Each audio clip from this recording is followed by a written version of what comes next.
아무것도 하나님의 은혜 아니고서는 우리는 살 수 없는 인간들이라는 것을 우리 스스로 살아오면서 깨닫고 있습니다.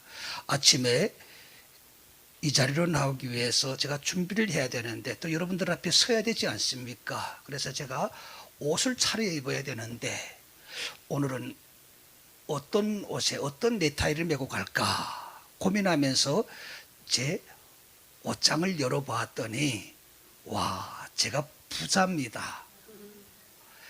양복이 4벌이 있고 와이셔츠는 목회를 하니까 와이셔츠가 또 많이 있어야 돼요. 와이셔츠만 한 7, 8개 있는 것 같습니다. 제가 그걸 보면서 야, 내가 부자구나. 왜 내가 이렇게 부자임에도 불구하고 매일매일 무엇을 먹을까, 무엇을 마실까 걱정하며 살았을까 하는 생각을 해봤습니다. 여러분, 특별히 우리 북한에서 오신 분들 저만 아니었을 것입니다. 저는 잠시 오늘 아침에 이 옷을 갈아입으면서도 북한의 삶을 뒤돌아봤습니다. 야, 내가 북한에 있을 때 언제 오늘 무엇을 입고 나갈까 이런 생각을 해봤던가. 여러분, 솔직히 말해서 저는 고등학교 때 학교를 마칠 때까지 거의 4, 5년을 옷 한 벌 가지고 살았습니다. 옷 한 벌. 자, 우리 북한에서 오신 분들 잘 알 겁니다. 뭐 북한에서 우리 대한민국처럼 양복 3벌, 4벌 가진 사람이 누가 있겠습니까? 그런데 오늘 제가 이 옷을 입으면서도 하나님 앞에 감사했습니다. 여러분, 하나님 안에서 살 수 있는 것이 축복입니다. 이 축복을 잃어버리게 되면은 우리는 늘 하나님을 떠나 사는 이런 불안한 삶을 살게 되는 것입니다. 하나님 안에서 살 수 있다는 것이 축복입니다. 그래서 걱정하지 마세요. 요즘 나라가 이렇다고 참 걱정하는 사람들이 많이 있습니다. 어떻게 살아야 될까? 어떻게 살아야 될까? 불안해하는 사람들이 많습니다. 여러분, 걱정하지 마세요. 원체 나라는 이렇게 혼란스럽습니다. 나라는 원래 이렇게 혼란스럽습니다. 이런 속에서 우리는 하나님을 의지하고 믿음으로 사는 것입니다. 여러분, 정치하는 사람들을 바라보면서 정치에 희망을 걸지 마세요. 희망은 오직 하나님 안에 있습니다. 나는 이걸 오래전에 깨달았습니다. 목회를 하면서 하나님을 만남으로 인해서 깨닫게 되었습니다. 여러분, 제가 오늘도 오면서 생각을 해봤습니다. 내가 이 대한민국에 와서 예수 믿는 사람이 아니었다면 지금의 내 모습이 어떤 모습이었을까 생각을 해봅니다. 우리나라에 3만 4천 명의 탈북자들이 자유를 찾아서 이 대한민국에 와서 살고 있습니다. 여러분 보십시오. 똑같이 자유를 찾아서 이 대한민국에 왔는데 똑같은 삶을 사는 게 아닙니다. 여러분, 우리나라에 와서 정말 하나님 안에서 구원받은 탈북민들이 구원의 삶을 삽니다. 다른 점이 있습니다. 예수 믿고 구원받은 자와 믿지 않는 자의 차이는 확연히 드러나 있습니다. 여러분, 뭐 잘 살고 잘 먹고 뭐 이런 차이가 아닙니다. 우리가 예수 믿고 구원받아 우리가 정말 하나님 안에서 복을 누리며 산다는 게 잘 먹고 잘 입고 뭐 풍족하게 사는 이게 아닙니다. 뭐가 다른지 아십니까? 제가 우리 탈북민들을 가만히 살펴보니까 정말 이 대한민국에 와서 예수 믿고 구원받은 구원의 삶을 사는 사람들은 뭔가 다릅니다. 뭔가 다릅니다. 뭐가 다르는지 아십니까, 여러분? 솔직히 우리나라에서 와서 생활하는 탈북민들을 가만히 보게 되면 어딘가 모르게 불평과 불만이 많습니다. 불평과 불만. 어딘가 모르게. 자, 그런데 우리 예수 믿고 구원받은 사람들은 뭐가 다른가 하면요, 이런 삶 속에서도 감사를 잊지 않는다는 겁니다. 감사의 차이입니다. 감사의 차이. 어떻게 왔습니까? 이 대한민국에 저부터 시작해서 우리 탈북민들 이 땅에 정말 어떻게 그냥 재수 좋아서 온 사람들이 없습니다. 다 하나님의 은혜로, 하나님의 사랑으로, 하나님의 그 손길이 아니었다면은 우리가 이 땅에 와서 살 수가 없는 인간들입니다. 저부터 시작해서. 그런데 그 은혜를 잊지 않고 이 삶 속에서 하나님의 은혜를 가지고 하나님 앞에 감사하는 삶, 이 감사를 하나님이 축복해 주는 것입니다. 이게 바로 축복의 열매입니다. 저는 오늘도 우리 이 땅에 와서 살고 있는 많은 탈북민들, 하나님 안에서 감사를 잊지 않는 삶을 살기를 바랍니다. 목회를 하다 보면 많은 우리 탈북민들을 만나고 많은 탈북민들하고 얘기하고 대화를 나누게 됩니다. 우리 교회에 한국에 갓 온 성도 한 분이 저를 찾아와서 하는 말입니다. 목사님, 와, 제가 정말 재수가 좋아가지고 이 한국에 온 사람입니다. 그러면서 자기가 재수가 좋았다는 것을 저한테 자랑을 하더라고요. 그래서 제가 한번 들어봤습니다. 어떤 것이 재수가 좋다고 하는가 한번 들어봤는데, 이 친구가 하는 얘기입니다. 자기 여동생과 그리고 자기의 아들을 데리고 3명이 북한을 탈북해서 중국으로 갔습니다. 다행스럽게도 그의 가족 중 먼저 온 가족이 있어가지고 그들을 돈을 줘가지고 부르코를 찾아가지고 아주 그렇게 힘들지 않게 그들을 북한에서 빼내서 중국으로 인도한 것입니다. 그래서 여기에 먼저 온 가족이 중국에 있는 선교사님하고 이렇게 내통하면서 그 선교사님 앞으로 그 가족을 인도했습니다. 그 선교사님한테 그들이 갔는데 선교사님이 그들을 만나서 제일 먼저 했던 말씀, 하나님을 믿고 구원을 받아야 됩니다. 하나님이 여러분의 앞길을 인도해 줄 것입니다. 제가 여러분들을 지켜주는 것이 아닙니다. 그러면서 그날부터 그들에게 기도를 시키더라는 것입니다. 기도 연습을 시키더라는 겁니다. 그리고 매일 아침마다 성경 구절을 읽고 하나님 앞에 감사 기도를 드렸다는 것입니다. 그런데 이 친구는 그게 불만이었답니다. 내가 지금 언제 죽을지 모르는데 이 기도가 무슨 필요가 있느냐. 아니, 이 사람들은 우리를 사랑한다고 그러는데 이게 진짜 사랑이야. 아니, 보이지 않는 하나님이 어떻게 우리를 지켜주는가. 그러면서 그때부터 그 선교사님이 그들에게 성경 말씀을 읽어주고 기도할 때 기쁨보다도 감사보다도 더 불편한 마음이 숨길 수 없었다는 겁니다. 그래서 불만이 늘 있었답니다. 그리고 그 선교사님과 3개월째 되는 날 아침에 선교사님이 오늘 너희들이 중국을 떠나서 동남아를 거쳐서 한국으로 가게 된다. 오늘 험한 길을 가게 되는데 오늘만이라도 하나님 앞에 진심으로 기도하자. 너의 가는 길을 하나님이 지켜줄 것이다. 그리고 그 아침에 그들의 손을 잡고 기도를 시켰답니다. 마음으로 기도하자. 그런데 그 순간에도 그 친구는 지금 떠나는 이 마당에도 기도가 무슨 필요하나, 불만이 있었답니다. 그리고 기도하고 그 선교사님이 그들을 데리고 버스 정류장에서 버스를 태워서 그들을 떠나보내면서 이제 버스가 도착하는 곳에 가게 되면은 너희들이 마중 나오는 분이 있을 것이다. 그분을 만나서 이제 그분의 인도를 받아서 다시 너희들이 이 땅을 떠나서 동남아를 통해서 한국으로 가게 될 것이다. 그런데 중요한 것은 오늘이다. 오늘 하나님이 너희들과 함께 하셔야지. 너희들이 오늘 이 위험한 길에서 하나님이 지켜주시는 것이다. 하나님이 하시는 것이다. 오늘 그 하나님 앞에 간절히 기도하며 가기를 바란다. 이렇게 부탁하고 그들의 버스를 떠나보냈답니다. 버스를 떠나면서도 그는 하나님을 의지하는 것은 오늘 혹시 잘못돼서 체포되어서 또 북송이나 되지 않을까 그런 불안한 마음이 있었답니다. 그런데 이게 웬일입니까? 버스가 출발해서 거의 하루 정도 걸었을 때 저녁쯤 되었는데 목적지에 거의 도착했을 무렵에 길가에 갑자기 중국 공안들이 5-6명이 나타나더니 그 버스를 세우더라는 겁니다. 그리고 공안 2명이 버스에 올라서 앞사람부터 한 사람 증명서 검사를 하더라는 겁니다. 그때 이 친구가 야, 이게 웬일이야. 오늘 죽었구나. 그러면서 이 친구 이 마음에는 중고심이 붙었답니다.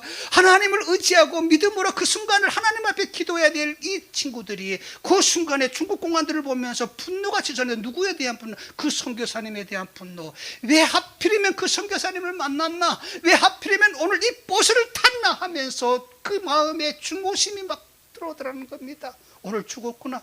이제는 살 수 없구나. 이제는 도저히 살 수 없구나. 그러면서 그 선교사님에 대한 분노심으로 여러분 그 마음에 중고심이 갇혔답니다.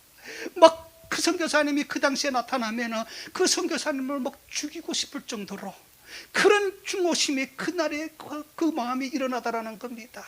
그런데 그 중오심이 일어나는 그 순간에 이 중국 공안들이 검사하며 오던 중국 공안들이 한 중간쯤 검사하다가 갑자기 지들끼리 무슨 일이 생겼는지 뭐라 중국말로 하더니 중간까지만 검사하고 그리고 내려서 그 보수를 보내더라는 겁니다. 이 친구가 하는 얘기입니다. 목사님, 내가 그날 재수가 좋아서 온 거 아닙니까? 그 선교사님 만나가지고 하마터면 죽을 뻔했는데, 하마터면 북송당해서 내가 북한으로 갈 뻔했는데, 그날 이렇게 재수가 좋아서 내가 이렇게 살아서 한국에 왔습니다 하면서 그걸 자랑을 하더라고요. 저는 그 친구에게 이야기했습니다.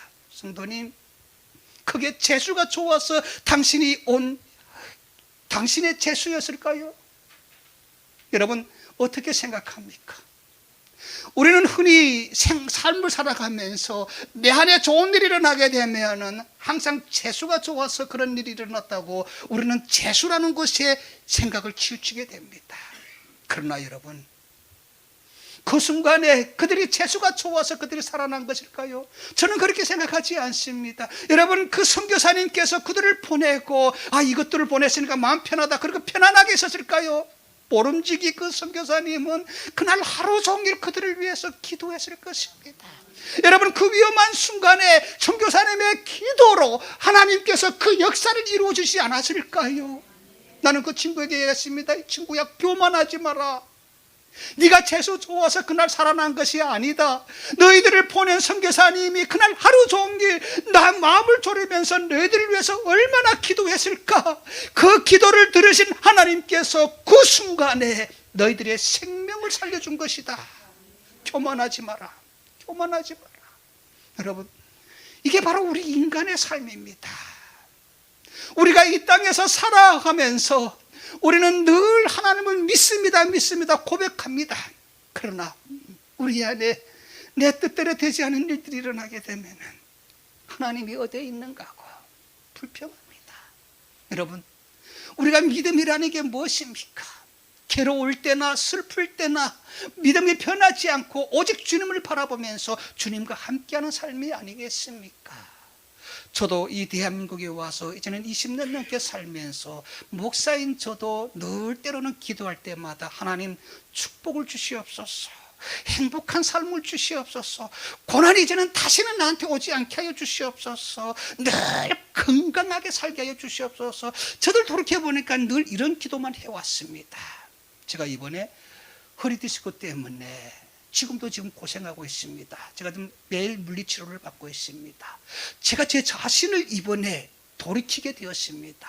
늘 하나님 앞에 건강하게 해주시옵소서, 행복하게 해주시옵소서, 이 기도를 드렸는데 이번에 이 허리가 아파가지고 제가 고생을 많이 했습니다.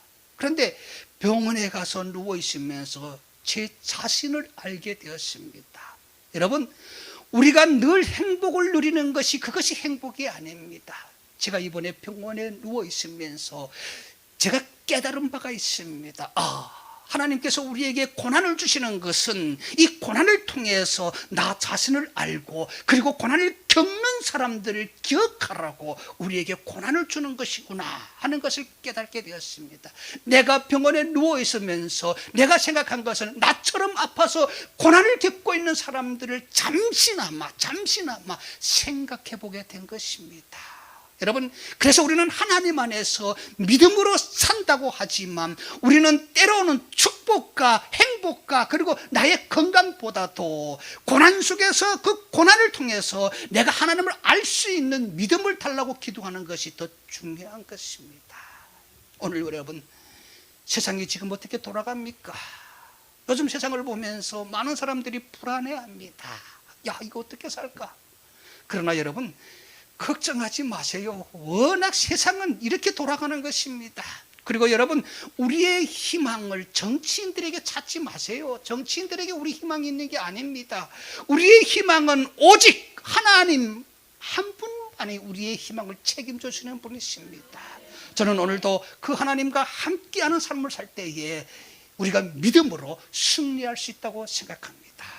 통일은 정치인들이 잘한다고 해서 되어지는 게 아닙니다. 통일은 하나님께서 우리에게 주시는 축복입니다. 그래서 우리는 오직 하나님 안에서 그 통일을 간구하며 나가야 되는 것입니다. 믿음으로. 그래야지 우리가 하나님이 주시는 이 축복을 누릴 수 있습니다.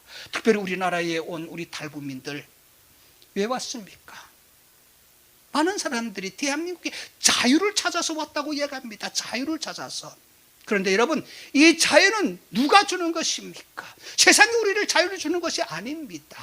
착각하지 마세요. 세상이 우리를 평화 주는 거 아닙니다. 하나님 안에서 우리가 평화를 누릴 수 있는 것입니다. 그래서 오늘도 하나님 안에서 우리가 평화를 강구하며 나가야 됩니다. 우리 북한에서 오신 분들, 나만 이 땅에 와서 잘 먹고 잘 사는 이 삶을 우리가 바라고 온 것이 아닙니다. 지금 이 순간에도 북한에서 고난당하고 있는 우리 형제들이 있습니다. 그 형제들을 구원하라고 하나님이 먼저 우리를 이 땅에 보내주셨습니다. 그래서 우리는 이 땅에 와서 밥이나 얻어먹는 삶을 살아서는 안 됩니다. 우리는 오직 믿음으로 저 북한 동포들을 구원하기 위해서 구원의 삶을 살아야 됩니다. 저는 오늘도 하나님께서 우리의 기도를 들으시고, 그리고 우리가 함께 기도할 때에 그 기도가 저 북한 동포들을 살리는 줄 믿습니다. 많은 정치인들이 정치를 잘하게 되면은 곧 통일이 될 것이다 얘기를 합니다. 그러나 여러분, 저는 거기에 희망을 걸지 않습니다. 통일의 키는 정치인들에게 있는 것이 아니라 여러분, 한국 교회 그리고 저와 여러분에게 그 키가 있습니다. 우리가 이 성경을 잘 살펴보십시오. 성경이 우리에게 주시는 희망의 메시지가 무엇입니까? 희망의 메시지, 하나님 안에서 자유를 누린다는 것입니다. 그래서 진리가 너희를 자유케 할 것이라 그랬습니다. 성경은 진리가 너희를 자유케 할 것이라 그랬습니다. 세상의 진리가 아니고 그리스도의 진리입니다. 그리스도의 진리. 그래서 이 그리스도의 진리가 저 북한 땅에 들어가야 됩니다. 북한 땅에 들어가서 북한 동포들이 하나님 안에서 함께 우리가 자유를 누려야 됩니다. 순서가 잘못됐습니다. 순서가 잘못됐습니다. 요즘 우리나라를 가만히 보게 되면 정치하는 사람들이 평화통일이라는 얘기를 많이 합니다. 평화통일, 평화통일. 근데 저는 이 평화통일을 보면서, 이 그들이 말하는 평화통일을 보면서, 이게 순서가 잘못됐다 하는 것을 뼈저리게 느끼게 됩니다. 자, 여러분, 평화는 사람의 소관이 아닙니다. 우리가 착각하면 안 됩니다. 평화가 사람의 소관으로 착각하게 되면은 이 땅에 영원한 평화가 없습니다. 자, 평화는 누구의 소관입니까? 하나님의 소관입니다. 그래서 성경을 보게 되면은 하나님께서 예수 그리스도를 평화의 왕으로 이 땅에 보내주셨다 그랬습니다. 우리는 예수 그리스도를 말미암지 않고서는 절대로 우리는 평화를 누릴 수 없습니다. 사람은 평화의 주체인 것이 아니라 사람은 갈등의 주체입니다. 이 세상의 폭력과 전쟁을 누가 만듭니까? 사람이 만듭니다. 사람 때문에 폭력이 일어나고, 사람 때문에 전쟁이 일어나고, 사람 때문에 갈등이 일어납니다. 그런데 이런 사람이 어떻게 평화의 주체가 됩니까? 아닙니다. 평화의 주체는 오직 예수 그리스도입니다. 예수 그리스도를 통해서 우리가 평화를 완성해가는 것입니다. 저는 우리나라에 온 탈북민들을 만나보게 되면은 탈북민들과 대화를 나누는 속에서 정말 하나님의 오묘한 비밀을 깨달을 때가 많습니다.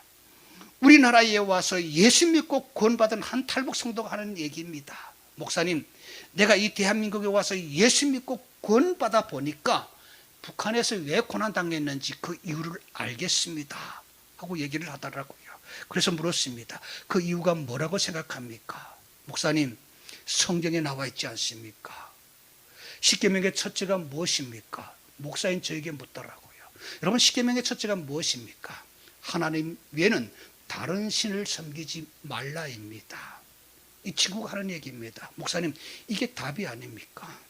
우리가 북한에서 하나님을 섬기지 아니하고 사람을, 저 김일성, 김정일, 김정은, 저 사람을 신으로 섬겼는데 우리가 저 땅에서 고난당한 게 당연한 거 아닙니까? 그러면서 그 친구가 하는 얘기입니다. 북한 동포들, 우리 가족들이 구원받으려면 예수 믿고 구원받아야 됩니다. 우리가 그래서 복음을 증거해야 됩니다 하고 얘기를 하더라고요. 저는 그 말을 듣는 순간에 온몸에 소름이 끼쳤습니다. 이게 답입니다. 이게 답입니다. 오늘 우리가 통일 이 통일을 외치면서 정말 우리 한국교회가 복음 통일을 위해서 우리가 정말 노력하고 있는지 우리 스스로 돌아봐야 됩니다. 교회 안에서도 정치인들을 바라보면서 평화통일 저 정치만 잘하게 되면 평화통일이 곧 오겠는데 이러면서 정치인들에게 희망을 거는 사람들이 꽤 많습니다. 여러분, 정치인들에게 희망을 걷지 마세요. 정치적으로 통일이 불가능합니다. 여러분, 우리 민족사를 살펴보십시오. 또 우리 지금 민족이 처해 있는 현실을 한번 잘 살펴보십시오. 여러분, 지금 우리나라 이 남남 갈등을 보십시오. 이 대한민국 안에서도 이 남남 갈등이 얼마나 심합니까? 이 정치인들을 보십시오. 치열하게 싸웁니다. 그러면서 남북 통일을 말합니다. 남북 통일. 여러분, 꿈을 깨세요. 김정은이 저 편한 저 정치적 권력을 함부로 내려놓을 것 같습니까? 여러분, 우리 믿음의 사람들이 영적 안목으로 바라봐야 됩니다. 속지 말아야 됩니다. 저 김정은이 그래 우리 같이 평화를 만듭시다 그래가지고 자기의 저 안락한 권력을 내려놓을 것 같습니까? 절대로 포기하지 않습니다. 그래서 오늘도 북한은 뭘 외칩니까? 적화 통일을 외칩니다. 적화 통일. 오늘 우리 그리스도인들이 정말 깨워서 기도해야 될 목적이 바로 여기에 있습니다. 여러분, 하나님 안에서 하나님이 주시는 통일이 진정한 통일입니다. 그래서 우리 기독교인들은 평화 통일이 아니라 복음 통일입니다. 복음 통일. 복음이 북한에 들어가면은 북한 동포들이 살아납니다. 그리고 저 땅에 하나님의 나라가 세워집니다. 그 다음에 우리가 하나님 안에서 복음으로 하나가 되는 것입니다. 복음이 먼저입니다. 복음이 우선입니다. 그런데 우리는 지금 이 순서가 잘못됐습니다. 저 북한 동포들에게 복음을 전하지 아니하고 저들을 구원시키지 아니하고 그냥 우리는 이 평화에 현혹되어서 살아가고 있다는 것입니다. 현혹되지 마세요. 여러분, 우리나라의 온 탈북민들 중에 예수 믿고 구원받은 사람들을 보니까 목숨을 겁니다. 무엇을 위해서 목숨 걸입니까? 그들은 부모 형제를 살리기 위해서 목숨을 겁니다. 이 자리에도 우리 북한 동포들이 와 있지 않습니까? 여러분, 우리 탈북민 목회자들, 그리고 우리 탈북민 전도사님들, 여러분 탈북민 성도들이 그들이 하나님의 군사입니다. 그런데 이 하나님의 군사가 어떻게 그냥 되어진 것입니까? 아닙니다. 이들이 구원받고 그리고 이들이 하나님 안에서 자신을 발견하고 자신의 사명을 깨달았기 때문에 하나님의 군사가 되는 것입니다. 우리나라의 민족사가 아니라 세계사를 한번 돌이켜 보십시오. 여러분, 정치인들, 학자들, 부자들이 나라가 위험에 처했을 때 나라를 살린 게 아닙니다. 여러분, 나라가 위험에 처하게 되면 나라를 살리는 사람들이 누구였습니까? 학자들이요? 정치인들이요? 부자들이요? 아니었습니다. 누구였습니까? 군사였습니다. 군사. 여러분, 젊은 군인들이 생명 바쳐서 나라를 지킬 때에 그 나라가 위험해서 여러분 지켜지는 것입니다. 자, 그러면은 우리는 누구입니까? 우리는 하나님의 군사입니다. 우리는 하나님의 군사입니다. 우리가 이 하나님의 나라를 다시 재건하고 하나님의 나라를 완성시켜 가야 됩니다. 오늘 저 북한 동포들을 살리는 것은 바로 하나님의 군사가 된 우리들이 저 땅을 살리는 것입니다. 저는 자신합니다. 우리 한국 교회 그리고 저와 여러분이 죽기를 각오하고 저 북한 동포들에게 복음을 증거했을 때에 저 북한 동포들이 목숨을 걸고 저 땅에서 복음을 위해서 일어납니다. 복음을 위해서 일어납니다. 저는 꿈을 꿉니다. 우리가 복음을 전해서 북한 동포들이 복음을 접하게 되면은 저들이 생명을 겁니다. 생명을 걸면 뭘 할까요? 저들은 생명을 걸게 되면은 김정은에게 몰려갑니다. 죽기를 각오하고. 여러분, 저 김정은에게 몰려가서 뭘 할까요? 빵을 달라, 쌀을 달라, 이걸 외칠까요? 아닙니다. 복음 안에서 복음의 중요성을 깨달은 북한 동포들이 죽기를 각오하고 김정은에게 몰려가서 빵을 달라 쌀을 달라 외치는 것이 아니라 우리에게 신앙의 자유를 달라고 외치게 되는 것입니다. 여러분, 저 김정은이 북한 동포들에게 신앙의 자유를 보장해 주게 되면은, 신앙의 자유를 저들이 쟁취하게 되면은 그 다음에 우리가 하나님 안에서 둘이 하나가 되는 것입니다. 둘이 하나가 되는 것입니다. 이게 성경의 답입니다. 이게 믿음의 답입니다. 이게 복음의 답입니다. 이게 복음의 답입니다. 우리가 하는 게 아닙니다. 우리는 저들에게 복음을 심어주면 됩니다. 우리는 저들을 깨우게 됩니다. 깨우게 되면은 바로 이 하나님의 축복이 우리 민족 안에서 나타나게 되는 것입니다. 평화, 여러분, 평화는 하나님 안에서 이루어지는 것입니다. 그래서 복음이 먼저입니다. 저 북한 동포들이 저들이 신앙의 자유를 김정은으로부터 보장받게 되면은 그 다음에 남과 북이 하나님 안에서 하나가 되고 그 다음에 우리가 하나님 안에서 평화를 누리게 되는 것입니다. 그런데 우리는 지금 이걸 못하고 있는 것입니다. 왜 못하는 것입니까? 생명 걸지 않았기 때문입니다. 생명 걸지 않았기 때문에. 교회도 요즘 정치적으로 많이 어려워지고 있습니다. 한국 교회도 정치적으로 여러분 시련을 많이 겪고 있는 시대입니다. 이럴 때 하나님은 우리에게 믿음을 지켜 행하라고 말씀하고 있습니다. 우리가 이 말씀을 지켜 행해야 됩니다. 우리만이 잘 먹고 잘 살기 위해서 우리가 이 땅에서 살아간다면 그것은 신앙이 아닙니다. 그것은 신앙이 아닙니다. 신앙은 무엇입니까? 저는 이 성경을 보면서 예수님께서 자신을 위해서 십자가에 돌아가신 게 아닙니다. 예수님은 우리를 구원하기 위해서 십자가를 지셨습니다. 보혈의 피를 흘렸습니다. 그건 무엇입니까? 무엇을 의미합니까? 희생을 의미하는 게 아닙니까? 희생. 여러분, 오늘 우리 한국 교회 우리에게 희생 정신을 다시 한번 일으켜야 됩니다. 희생 정신을. 우리가 이 희생 정신이 살아날 때에 이 민족이 구원의 확신을 받게 되는 것입니다. 요엘 선지자는 너희는 옷을 찢지 말고 무엇을 찢으며 하나님 앞에 돌아오라고 그랬습니까? 마음을 찢으라고 그랬습니다. 그런데 이 마음을 찢는 게 쉽지 않습니다. 마음을 찢는다는 게, 여러분, 이 마음을 찢는 게 쉽습니까? 쉽지 않습니다. 오늘 우리 저 북한 동포들을 위해서 마음을 찢으며 하나님 앞으로 돌아와야 됩니다. 저와 여러분이 이 마음을 찢는다는 것은, 여러분, 우리가 희생이 있을 때에, 순교가 있을 때에 이 마음을 찢을 수 있는 것입니다. 우리나라에 온 탈북민들 한 사람 한 사람, 우리 한국교회가 여러분 이들을 하나님의 군사로 세우는 사역을 먼저 시작해야 됩니다. 우리 한국교회 지금 북한에 들어가서 할 수 있는 사역이 없습니다. 우리가 저 북한 동포들을 직접 만나서 할 수가 없습니다. 그래서 우리 탈북민들을 이 땅으로 보내주셨습니다. 저부터 시작해서 여러분, 이 땅에 온 우리 탈북민들 그냥 밥이나 얻어먹기 위해 온 사람들이 아닙니다.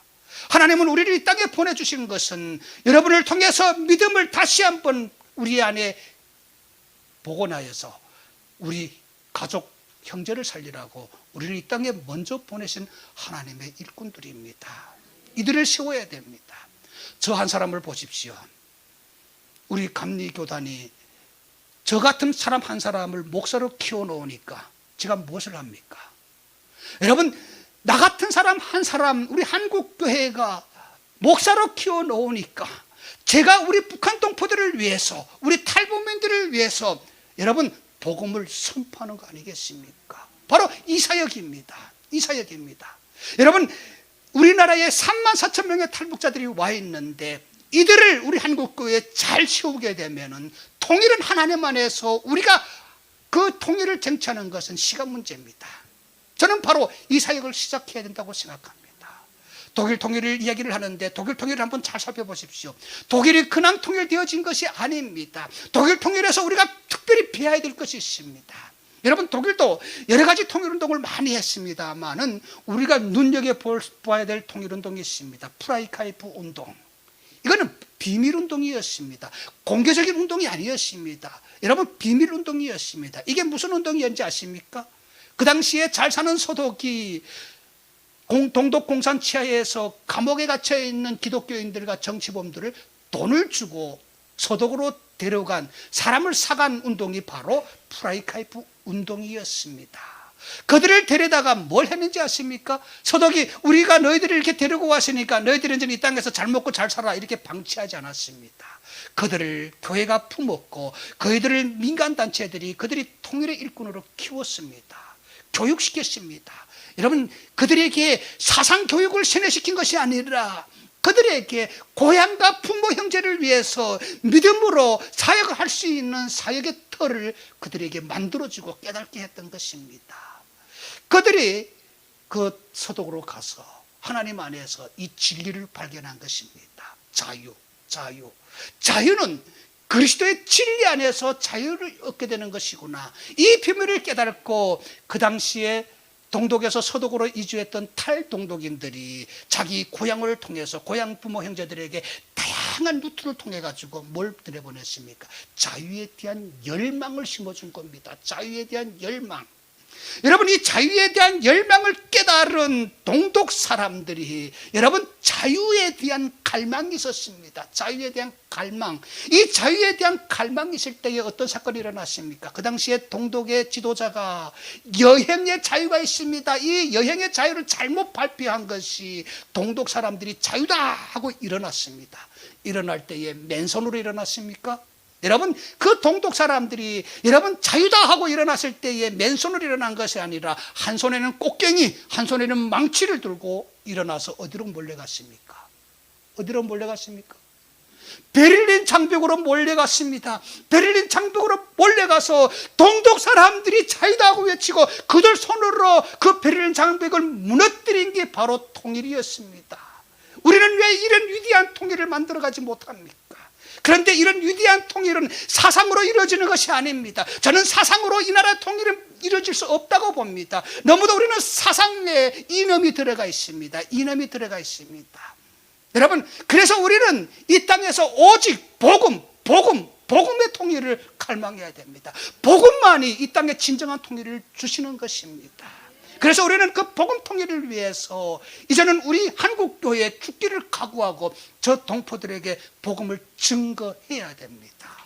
이게 바로 우리의 사명입니다. 그래서 동독, 서독 통일한 것입니다. 이게 바로 복음의 통일입니다. 여러분, 우리는 지금 독일 통일을 바라보면서 정치적 통일이라고 선언합니다만 착각하지 마세요. 정치적 통일은 아닙니다. 그 물밑에서 여러분 많은 기독교인들이 사역을 해왔다는 것입니다. 사역을 해왔다는 것입니다. 그 사역의 열매가 바로 독일 통일이 보여준 그 하나님의 역사입니다. 저는 우리나라에도 이런 통일이 이루어질 줄로 믿습니다.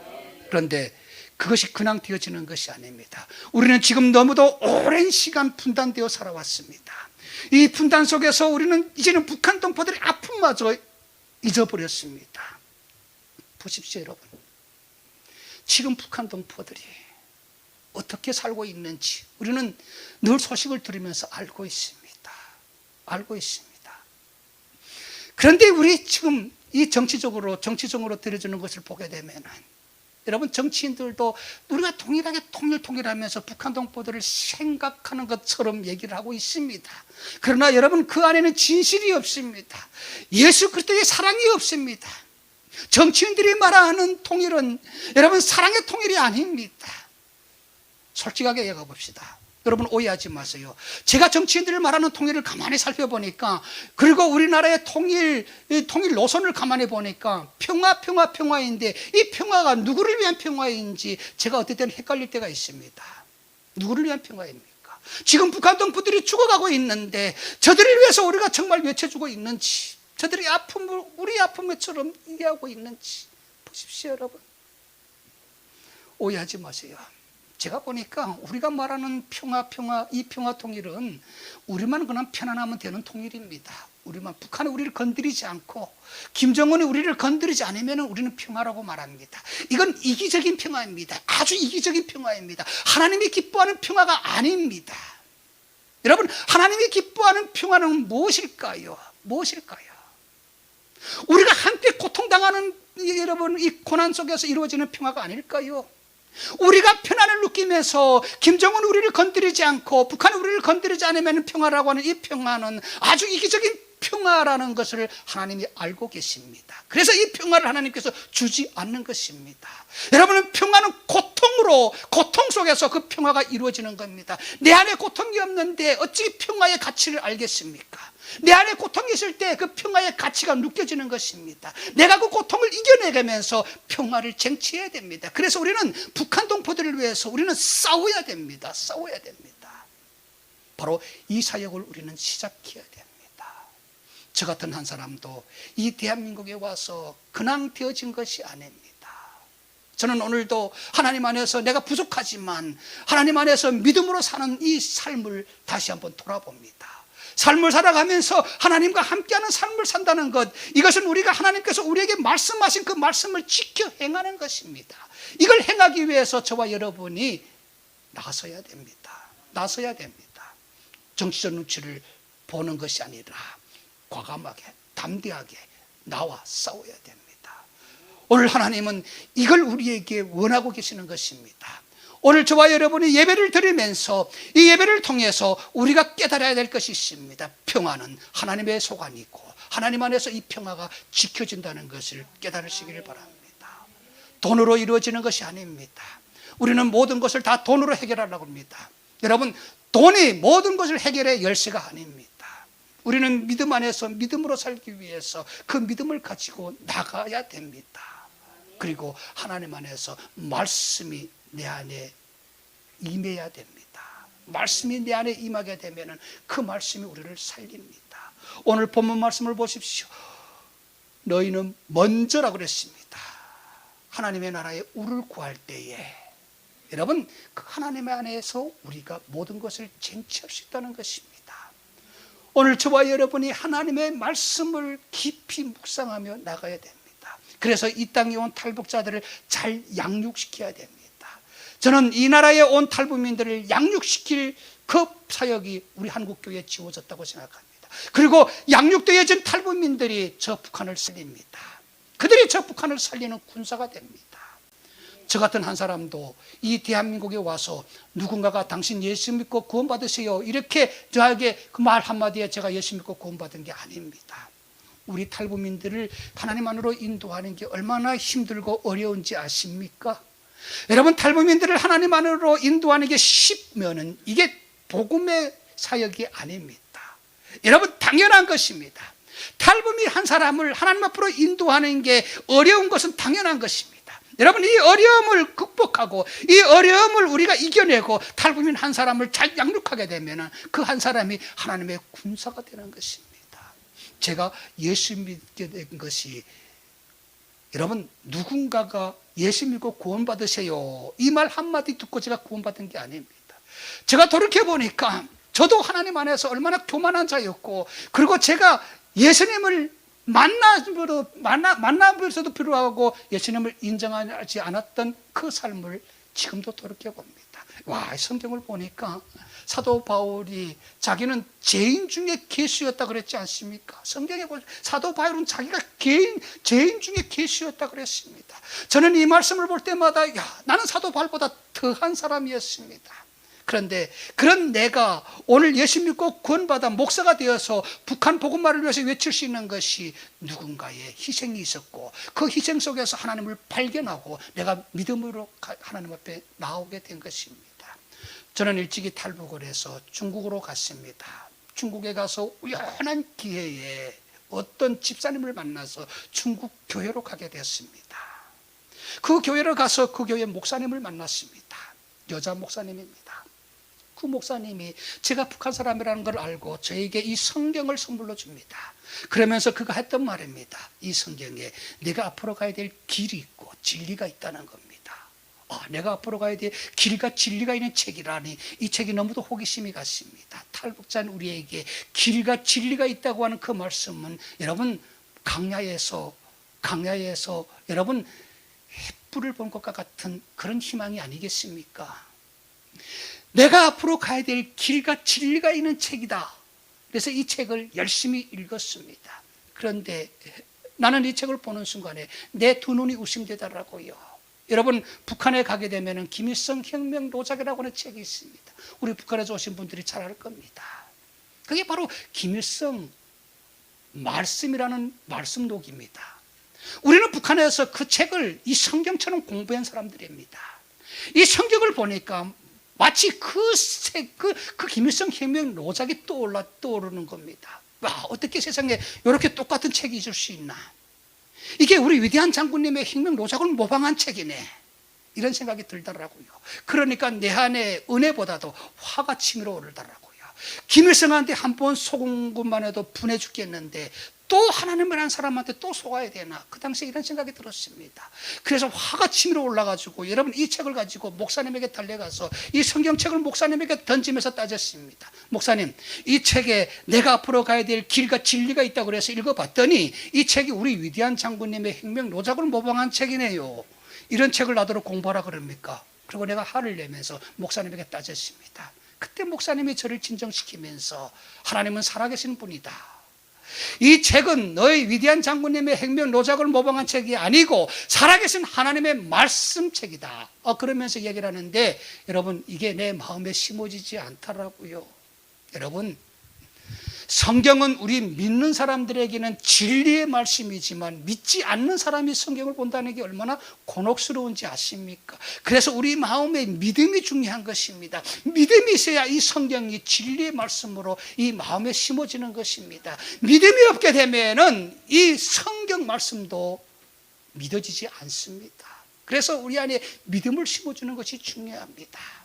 그렇게 말씀을 했는데도 이 성경이 내 안에 심어지지 않더라고요. 계속 싸웠습니다. 목사님하고 계속 싸웠습니다. 진짜 하나님이 계십니까? 진짜 하나님이 계신다면 우리는 왜 북한에서 저렇게 고난당한 것입니까? 지금 우리 동포들이 왜 저렇게 고난당합니까? 당신들이 이렇게 잘 먹고 잘 사는데 하나님이 진짜 계신다면 이 하나님이 왜 이렇게 불공평합니까? 이게 내 마음이었습니다. 늘 따졌습니다. 늘 싸웠습니다.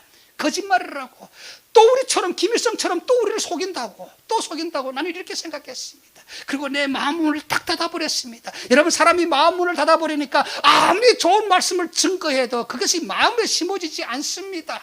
이게 사람의 교만입니다. 이 교만이 얼마나 여러분 사람을 죽이는지 아십니까? 내 마음에 교만이 있고 내 마음이 꽉 닫혀버리니까 아무리 좋은 말씀을 읽어줘도 아무리 좋은 말씀을 증거해도 내 마음에 심어지지 않더라고요. 그리고 항상 이 마음에는 의심뿐이었습니다. 의심. 교회에 가서 목사님이 의심되고 교회 오는 성도님들을 보니까 또 의심됩니다. 예배 끝나고 목사님이 기도합시다. 저 북한 동포들을 위해서 기도합시다 하고 기도할 때 기도하는 사람들의 성도들의 눈을 보니까 그들이 눈물을 흘리면서 기도하는데도 그 눈물이 진실된 눈물로 보이지 않더라고요. 이게 가짜구나. 이게 가짜다. 나는 이렇게 생각했습니다. 그리고 내가 생각된 것은 그들이 눈물을 흘리는 기도 모습을 보면서 야, 우리가 북한에서 김일성 장군님 하면서 울었던 모습과 이 모습이 뭐가 다르냐. 이러면서 의심했습니다. 얼마나 교만했습니까? 이 마음에 교만만 꽉 차 있었습니다. 이랬던 내입니다. 이런 내가 어떻게 예수 믿고 구원받았는지 아십니까? 여러분 하나님이 우리 마음을 만지십니다. 사람이 하는 게 아닙니다. 사람의 힘으로 하려고 하지 마세요. 우리 교회 집사님들 또 우리 탈북 성도들이 전도 현장에 나가겠다 오게 되면 하는 말입니다. 목사님 전도 안 하면 안 되겠습니까? 이거 안 하면 안 되겠습니까? 나가봤더니 전도지 사람들 받지 않습니다. 우리가 그냥 시간 낭비하지 말고 그냥 우리만 예배 잘 드리고 우리만 그냥 하나님 앞에서 충실하면 되지 않겠습니까? 이렇게 이야기하는 성도들도 있습니다. 여러분 착각하지 마세요. 우리가 하는 게 아닙니다. 우리는 전하는 자들입니다. 하나님이 그 마음을 만지십니다. 이렇게 교만했던 내 마음을 하나님이 만지셨습니다. 나는 늘 부정적이었는데 어느 날 사건이 일어났습니다. 나는 그 교회 목사님 집에서 밥을 먹으면서 목사님과 함께 목사님의 그 자식처럼 목사님의 돌봄을 받으면서 살았습니다. 그러면서도 목사님이 나에게 여러분 그 집에서 목사님 해주는 밥을 먹으면서 목사님의 집에서 잠을 자면서 목사님이 얼마나 저를 전도 많이 했을까요? 그런데 마음이 다쳐지니까 그 목사님의 전도가 전도로 되어지지 않았습니다. 늘 불평했습니다. 그때 한 사건이 일어났습니다. 목사님 집에서 6개월째 살았는데 어느 날 아침에 갑자기 교회 경비실에서 목사님 방으로 급한 전화가 왔습니다. 그날도 아침에 목사님이 밥을 챙겨주면서 이런 교만한 저에게 밥을 챙겨주는데 아침에 전화가 별소리가 울립니다. 경비실에서 목사님 집이 그때 교회 안에 있었거든요. 그 교회 안에 있었는데 아침에 전화벨이 울립니다. 목사님 야단 났습니다. 중국 공안들이 지금 교회로 들이닥쳤습니다. 후에 알고 보니까 누군가가 이 목사님 집에 북한 사람이 와 있다고 공안에다가 고발한 겁니다. 그 아침에 공안들이 잡으러 왔습니다. 그런데 그 순간에도 목사님 너를 지금 공안들이 잡으러 왔다. 빨리 도망가라. 이래야 되겠는데 그 위험한 순간에도 내 손을 잡으면서 기도하자. 오늘 너의 운명이 하나님 앞에 달렸다. 기도하자. 그러는데 화가 치밀어 오르더라고요. 공안들이 잡으러 왔으면 나를 빨리 도망가도록 길을 열어줘야 되지 않는가 하고, 근데 기도한다고 내가 살 길이 열어지는가 하고, 그리고 목사님에게 막 불평했습니다. 그리고 목사님이 기도하고 이제는 더 이상 어디 도망갈 데도 없다. 여러분, 그 3평 남짓한 목사님의 방에서 어디 도망갈 때 요즘 공안들이 올라옵니다. 이제는 내가 도망갈 길도 없습니다. 목사님이 나의 운명이 하나님 앞에 맡기시고, 그리고 목사님 그 집안에 커튼이 쳐져 있었는데 여러분, 그 커튼 뒤로 저를 숨겼습니다. 제가 숨었습니다. 지푸라기라도 잡을 심정입니다. 그래도 그 순간에 내 생명이 소중함을 내 스스로 알고 내가 살아남기 위해서 그 뒤로 숨은 것입니다. 공안들이 들이닥쳤습니다. 목사님을 협박합니다. 내놓으라고. 다 알고 왔으니까 내놓으라고. 안 내놓으면은 당신과 이 교회가 문제가 생길 줄 알라고 협박합니다. 여러분, 생각해 보십시오. 내 목숨이 중요할까요? 목사님이 그 교회가 더 중요할까요? 여러분, 한번 생각해 보십시오. 그날 당연히 목사님, 북한 사람이요, 저기 있습니다, 잡아가세요. 교회를 지키기 위해서는 이래야 옳습니다.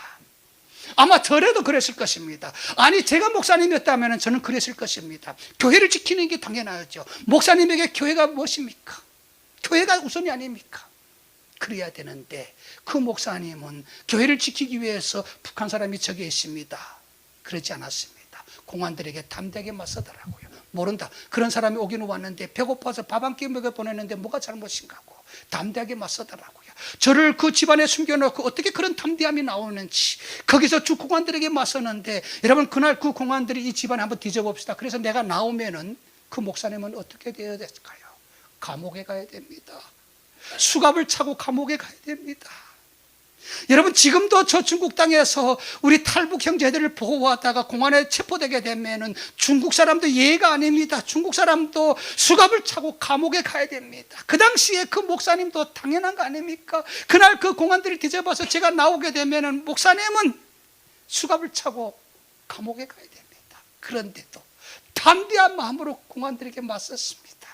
그날 하나님이 역사하셔서 공안들이 그 집안을 뒤져보지 아니하고, 여러분, 그 목사님의 완강함에 기가 죽어가지고 공안들이 다음에 오게 되면 신고하세요.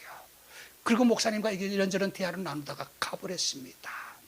그런데 내가 문제였습니다. 얼마나 감사한 일입니까? 여러분, 저는 벗을모로 그냥 뛰쳐나와서 목사님 앞에 내 생명을 살려줬지 않습니까? 감사합니다, 감사합니다, 감사합니다. 100번 절해야 옳지 않습니까? 그런데 그 순간에도 그 안에서 공안들이 가고 나서도 제 머릿속에는 뭐가 의심이 들었습니다. 의심이. 참, 우리는 교만한, 저부터 시작해서 교만한 자입니다. 교만한 자. 저를 돌이켜보니까 저는 정말 하나님 앞에 죄인 중에 개수보다 더한 사람이었습니다. 보십시오. 하나님이 역사하셨지 않습니까? 그런데 나는 감사보다도 뛰쳐나오면서 목사님에게 삿대질하면서, 목사님, 솔직히 말했어요. 내가 저 안에서 보니까 목사님 오늘 나를 위해서 이렇게 생명 걸고 공안들하고 맞섰는데 그 이유가 뭔지 나는 알고 싶습니다. 감사보다도, 목사님, 그 이유를 말하세요. 내가 이런 교만한 자였습니다. 그때 목사님이 하셨던 말씀입니다. 목사님이 하셨던 그 말씀이 바로 하나님의 음성으로 들려졌습니다. 내가 목사로서 내 생명 하나 지켜주지 못한다면 내가 어떻게 감히 하나님 앞에 설 수 있겠느냐? 내가 어떻게 감히 하나님 앞에 설 수 있겠느냐? 성경에 보게 되면은 하나님이 한 생명이 천하보다 귀하다 그랬다. 나는 이 말씀에 충실했을 뿐이다. 여러분, 이게 바로 하나님의 사랑, 하나님의 은혜입니다. 그때 그 말씀이 여러분 목사님의 말로 들리는 것이 아니라 하나님의 음성으로 들려졌습니다. 그때 내가 깨달은 것은 바로 이게 신앙이구나. 하나님을 향한 마음이 바로 이 마음이구나. 이게 바로 그리스도인들의 신앙이구나 하는 걸 깨달았습니다. 그리고 그 목사님에게 그날 무릎을 꿇고 고백했습니다. 하나님, 내가 교만했습니다. 그리고 목사님, 내가 교만했습니다. 목사님에게 그날 저를 고백했습니다. 여러분, 그날 제가 그 목사님에게 세례를 받고 그리스도인이 되었습니다. 이게 하나님의 은혜입니다. 여러분, 우리가 한다고 생각하지 마십시오. 저는 생각합니다. 그 목사님이 하신 것이 아닙니다. 그 목사님의 마음에는 성령이 바로 나를 하나님 앞으로 인도하신 것입니다. 오늘 우리가 이 땅에서 죽어가고 있는 우리 형제들을 위해서 뭘 해야 될까요? 우리가 하는 게 아닙니다. 우리는 담대하게 선포하면 됩니다. 담대하게 선포하고 나가야 됩니다. 그래서 저 북한 동포들을 구원하고 살려야 됩니다. 그래서 이 땅에 온 탈북민 한 사람 한 사람을 하나님 안에서 그리스도인으로 변화시키는 것이 우리 한국교회의 사역입니다. 그리고 변화된 탈북민들이 북한 동포들을 살립니다.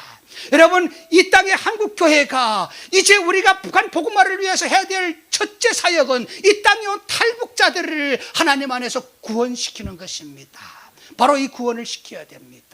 우리 대한민국도 이제는 정신 차려야 됩니다. 우리 대한민국도 북한 동포들을 구원하기 위해서 이제는 우리 한국 교회만이 아니라 우리 대한민국도 이 땅에 온 탈북자들을 하나님 안에서 바로 세워야 됩니다. 그런데 우리 탈북민들, 이 땅에 온 탈북민들 다 예수 믿고 구원받아야 되는데 그렇지 못하고 있습니다. 여러분, 물론 우리 탈북민들에게도 문제가 많습니다. 그러나 오늘 이들을 하나님 안에서 구원시키지 못한 한국교회와 우리 대한민국도 여러분 이제는 우리가 하나님 앞에 회개해야 됩니다. 우리 대한민국 보십시오. 여러분, 그래서 저는 한국교회가 이제는 대안이라고 생각합니다. 대안이라고 생각합니다. 탈북 형제들 한 사람 한 사람 눈물 없이는 들을 수 없는 그들의 사연이 있습니다.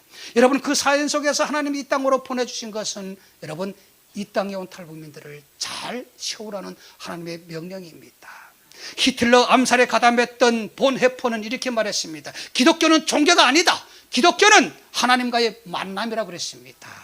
여러분, 바로 이 하나님과의 만남이 제대로 이루어지게 되면은 이 땅에 온 탈북자들이 구원받습니다. 종교가 아닙니다. 우리 기독교는 종교가 아닙니다. 종교 생활을 한다고 생각하지 마십시오. 오직 하나님 안에서 하나님과의 만남을 통해서 우리가 구원받게 되는 것입니다. 우리 대한민국의 민간단체, 교회단체들이 그렇게 많습니다. 이제는 우리 한국교회가 저 북한 동포들을 살리기 위해서 사활을 걸어야 됩니다. 사활을 걸 때에 하나님이 우리에게 응답하십니다. 요즘 정의연대가 사회적으로 무리를 일으키고 있습니다. 저는 정치적으로 여러분들에게 이야기하는 것이 아닙니다. 우리가 한번 살펴봅시다. 여러분, 정의연대가 무엇입니까? 위안부들을 위해서 외쳐주는 단체입니다. 위안부들을 위해서. 우리나라가 여러분 일제에게 나라를 빼앗겼을 때에 우리 민족의 여성들이 위안부로 팔려가서 얼마나 많은 수모를 겪었습니까? 여러분, 그 아픔을 잊지 않기 위해서 정의연대가 지금도 저 강화문에서 일본 대사관 앞에서 외치고 있습니다. 그런데 우리가 한번 생각해 봐야 될 문제가 있습니다. 여러분, 지금 이 시대에 제2의 위안부가 있습니다. 그 위안부가 누구입니까? 탈북 여성들입니다. 중국 땅에 팔려가서 여러분 저들이 정말 수모를 겪는 그 수모가 위안부들보다 더 아픈 수모를 겪고 있는 지금 이 시대에 우리 많은 민간단체들이 정의연대가 위안부들을 잊지 말자고 외치면서 탈북 여성들을 위해서 같이 외쳐주면 얼마나 좋겠습니까? 하나님은 그들의 음성에서 그들의 목소리 속에서 여러분 그 외침이 나오기를 하나님이 기다리고 계시는 것입니다. 오늘 우리 한국교회요, 그리고 우리 에스더운동 본부가 이 사역을 시작해야 됩니다. 이 땅에 온 탈북자들을 잘 양육시켜서 하나님 안에서 구원시키는 우리 한국교회가 되기를 축원합니다. 오늘 본문 말씀을 다시 한번 상기시킵니다. 너희는 먼저 그의 나라와 그의 의를 구하라. 그리하면은 이 모든 것을 너희에게 더하시리라고 말씀했습니다. 내일 일은 걱정하지 말라 그랬습니다. 내일 일은 내일 걱정할 것이요 한날의 괴로움은 오늘로 족하라 그랬습니다. 오늘 우리가 하나님 안에서 이 믿음을 가지고 나갈 때에 하나님의 군사가 된 탈북민들이 저 땅을 다시 하나님의 나라로 회복시켜 줄 줄로 믿습니다. 기도하겠습니다. 하나님 아버지, 우리를 불쌍히 여겨 주시옵소서. 이 나라 다시 하나님 안에서 하나님이 지켜주시는 나라로 축복하여 주시옵소서. 하나님이 보호하사 대한민국 만세라고 우리는 외치면서 지금도 하나님을 잊고 사는 우리 대한민국의 사람들이 곳곳에 있습니다. 하나님, 우리가 하나님의 은혜를 잊지 않게 하여 주시옵소서. 오늘도 예수도교에 모여서 기도하는 탈북민들이 있습니다. 기도하는 하나님의 자녀들이 있습니다. 하나님 기억해 주시고 우리의 눈물의 기도를 통해서 저 북한 땅이 회복되는 놀라운 하나님의 역사가 지금 속히 이루어지게 하여 주시옵소서. 예수님의 은혜로 기도드렸습니다. 아멘.